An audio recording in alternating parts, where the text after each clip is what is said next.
Welcome to my Wednesday ramblings.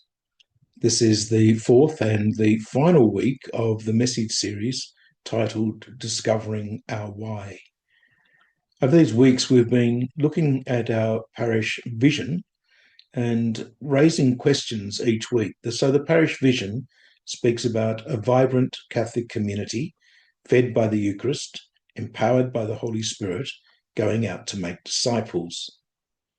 It's interesting that our pastoral team meeting this morning, we spent some little time considering whether we might actually alter just the positioning of two of those statements, changing the second for the first. So making it empowered by the Holy Spirit, fed by the Eucharist, going out to make disciples.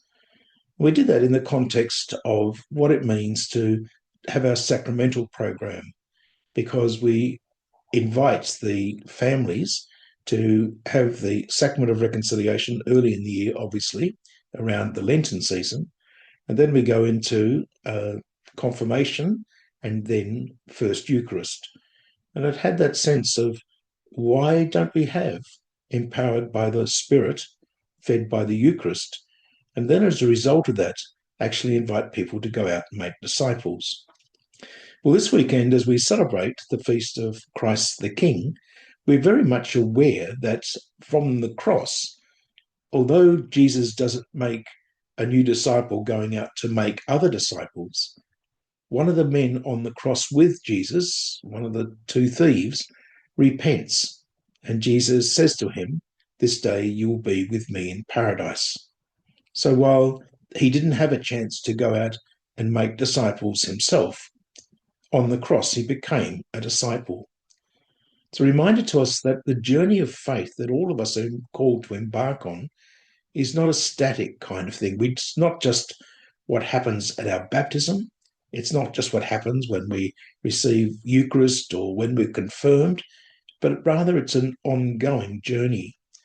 And that's something which, I'm sad to say, many of us don't really understand or appreciate, because we're baptized Catholics, we go to Mass.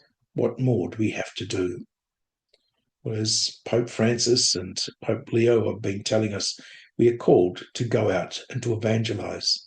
As I said earlier or late last year, that all of the popes since Pope John the 23rd have been messengers of evangelization, calling people to reach out and to spread the good news.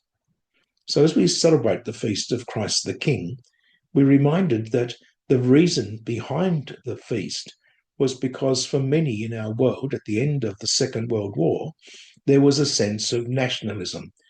The kingdoms of Europe had disappeared, and rising up was a sense of, we are special, we are important, and we don't care about anybody else. And so we had the rising.